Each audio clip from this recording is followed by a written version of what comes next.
Sir, ಸಹಜವಾಗಿ ಇದೆಲ್ಲದ್ರ ಜೊತೆಗೆ ಒಂದು ದೊಡ್ಡ ಹೋರಾಟಕ್ಕೆ ನಿಂತಿದ್ದೀರಿ. ಆ ವಿಚಾರ ಕೂಡ ಮಾತಾಡಿದಿರಿ. ರವಿ ಸರ್ ಒಂದು ರೀತಿ ಸ್ಫೂರ್ತಿ ಈ ಸಿನಿಮಾ ಮಾಡೋಕ್ಕೆ. ಸಹಜವಾಗಿ ಸಿನಿಮಾಗೋಸ್ಕರ ಕನಸು ಕಾಣೋಂಥ ವ್ಯಕ್ತಿತ್ವ. ಸೊ ಅವರು ಕೂಡ ಸಾಕಷ್ಟು ಸಂದರ್ಭಗಳಲ್ಲಿ ಹೇಳ್ತಾ ಇದ್ರು, ಸಿನಿಮಾಗೋಸ್ಕರ ಏನು ಬೇಕಾದ್ರೂ ಕಳ್ಕೊಳಕ್ಕೆ ರೆಡಿ ಇದ್ದೀನಿ ಅಂತ. ಸೊ ಅಪ್ಪ ಸಿನಿಮಾ ಮಾಡುವಾಗ ನನಗೆ ಅದ್ರ ಅರಿವಿರಲಿಲ್ಲ ಹಣ ಹಾಕುವಂಥದ್ದು. ನಾನೇ ಮಾಡಿದಾಗ ನನ್ನ ಜೇಬು ಖಾಲಿ ಆದಾಗ ಆ ಸಾಲ ದುಡ್ಡು ಅನ್ನೋಂಥ ಮಹತ್ವ ಗೊತ್ತಾಯಿತು ಅಂತ. ಆ ಮಾತುಗಳು ವೇದಿಕೆ ಮೇಲೆ ನಿಮ್ಮನ್ನು ಮತ್ತೆ ಎಷ್ಟು ಇನ್ಸ್ಪಿರೇಷನ್ ಮಾಡ್ತೇವೆ ಅಂತ. ಅದಕ್ಕೆ ಈಗ ರವಿ ಸರ್ ನನ್ನ ಪ್ರಕಾರ ನಮ್ಮ ಇಡೀ ಭಾರತ ದೇಶ ಕಂಡಂಥ ಒಂದು ಮಹಾನ್ ಕನಸುಗಾರ, ಗ್ರೇಟ್ ಶೋಮ್ಯಾನ್. ಅದು ಶೋ ಮಸ್ಟ್ ಗೋ ಆನ್ ಅಂತ ಏನು ಹೇಳ್ತಾರಲ್ಲ, ಅವತ್ತು ರಾಜ್ ಕಪೂರ್ ಅವ್ರು ಹೇಳಿದರು. ನಮಗೆ ನಮ್ಮ ಕಣ್ಣು ಮುಂದೆ ಸಾಕ್ಷಿಯಾಗಿ ನಿಂದಂಥ ಒಬ್ಬ ಲಿವಿಂಗ್ ಲೆಜೆಂಡ್ ಅಂದರೆ ಅದು ರವಿ ಸರ್. ಸಿನಿಮಾ ಬಗ್ಗೆ ಅವರಿಗಿರ್ತಕ್ಕಂಥ ಪ್ಯಾಷನ್, ಅವರಿಗಿರ್ತಕ್ಕಂಥ ಒಂದು ಕನಸು, ಅವ್ರ ಮುಂದೆ ನಾವು ಏನೇನೂ ಅಲ್ಲ, ಅವರು ಕಾಲು ಧೂಳು ಸಮಾನೂ ಅಲ್ಲ. ನಾವು ಇವತ್ತಿಗೂ ಒಂದು ನಿರಂತರವಾಗಿ ಒಂದು ಪ್ರಯತ್ನ ಮಾಡ್ತಾನೆ ಇದ್ದಾರೆ. ಏನಾದರೂ ಒಂದು ಮಾಡಬೇಕು, ಚಿತ್ರರಂಗಕ್ಕೆ ಏನಾದರೂ ಮಾಡಬೇಕು, ನಾನು ಸ್ಟಿಲ್ ಒಂದು ಸಾಧನೆ ಮಾಡಬೇಕು, ನಾನು ಒಂದು ದಾಖಲೆ ಮಾಡಬೇಕು ಅನ್ನೋದು ಹಠ. ನಾವು ಇಷ್ಟು ಚಿಕ್ಕವರಾಗಿ ಅದರಿಂದ ಕಲಿಯೋಂಥದ್ದು ತುಂಬ ಇದೆ.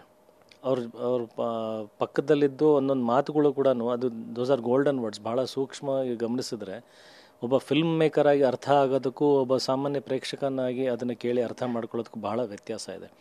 ಬಿಕಾಸ್ ನಾವು ಆ ಹಾದಿನಲ್ಲೇ ಅವರಂತೆ ಆಗಬೇಕು ಅಂತ ನಾವು ಬಂದವರು, ಅವರಂತೆಯೇ ಆಗಬೇಕು ಅಂತ ಇವತ್ತಿಗೂ ಬದುಕ್ತಾ ಇರೋರು.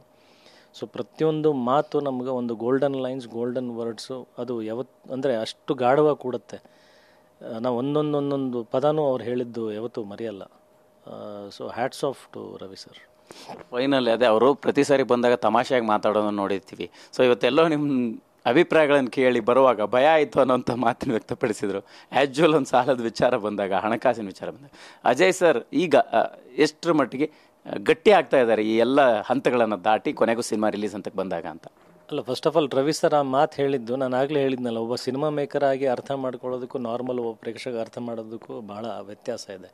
ಅದೇ ಥರ ನಾವು ನಮ್ಮ ಸಿನಿಮಾ ಬಗ್ಗೆ ಹೇಳ್ಕೊಂಡಿರೋ ರೀತಿ, ನಾವು ನಮ್ಮ ಕಷ್ಟಗಳನ್ನು ಅಥವಾ ನಮ್ಮ ಕನಸುಗಳನ್ನು ಕಂಡಾಗ ಆ ಕನಸುಗಾರ ಮಾತ್ರ ಅದನ್ನು ಅರ್ಥ ಮಾಡ್ಕೋಬಲ್ಲ. ಅದಕ್ಕೆ ಮೋಸ್ಟ್ಲಿ ಅವ್ರು ಹೇಳಿದ್ದದೇ, ನನ್ನನ್ನು ನಾನು ಕಂಡೆ ಅನ್ನೋದು. ಅದು ಎಂಥ ದೊಡ್ಡ ಅವಾರ್ಡ್ ಅಂದರೆ ಬಹುಶಃ ನನಗೆ ಯಾವ ಆಸ್ಕರ್ ಸಿಕ್ಕರೂ ಅಷ್ಟು ಖುಷಿಯಾಗಲ್ಲ, ಯಾರು ಎಂಥ ದೊಡ್ಡ ಪ್ರಶಂಸೆ ಕೊಟ್ಟರು ಖುಷಿಯಾಗಲ್ಲ. ರವಿ ಸರ್ ತಾವೇ ಸ್ವತಃ ನನ್ನನ್ನು ನಾನು ಅಲ್ಲಿ ಕಂಡೆ ಅಂತಂದರೆ ಅಲ್ಲಿ ಕಂಡಿರೋದವರಿಗೆ ಸಿನಿಮಾ ಬಗ್ಗೆ ಇರೋ ಕನಸು, ಸಿನಿಮಾ ಬಗ್ಗೆ ಇರೋ ಪ್ರೀತಿ ಬಿಟ್ಟರೆ ಕಷ್ಟಗಳಲ್ಲ.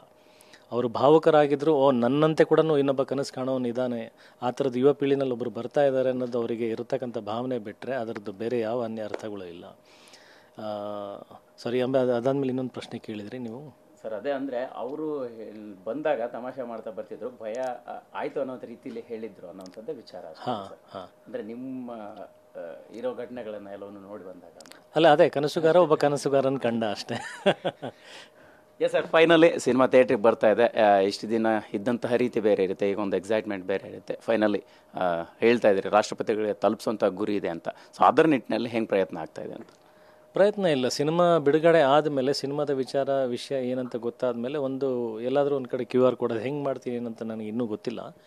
ಬಟ್ ಆ ಥರದ್ದೊಂದು ಏನಂತಾರೆ ಪ್ರತಿಭಟನೆ ಮಾಡೋದಕ್ಕಾಗಲಿ, ಆ ಒಂದು ಹೋರಾಟಕ್ಕಾಗಿ ಎಲ್ಲರೂ ಸಾಥ್ ಕೊಡಲಿ ಅನ್ನೋದು ಒಂದು QR ಕೋಡ್ ಸ್ಕ್ಯಾನ್ ಮಾಡಿ ಅವರ ಬೆಂಬಲ ಸೂಚಿಸುವ ಮುಖಾಂತರ ರಾಷ್ಟ್ರಪತಿಗೆ ತಲುಪೋವರೆಗೂ ಆ ಅಭಿಯಾನ ನಡೆಸೋದು ಒಂದು ಯೋಚನೆ ಇದೆ. Thank you sir, all the best, ಒಳ್ಳೆಯದಾಗಲಿ sir. Thank you so much. Yes, ಇದಿಷ್ಟು ಅಜಯ್ ರಾವ್ ಅವರು ಮಾತಾಗಿರ್ತಕ್ಕಂಥದ್ದು. ಕ್ಯಾಮ್ರಾ ಪರ್ಸನ್ ಬಾಲಾಜಿ ಜೊತೆ ಮಾಲ್ತೇಶ್ ಚೆಗ್ಗಿನ್, TV9 ಬೆಂಗಳೂರು.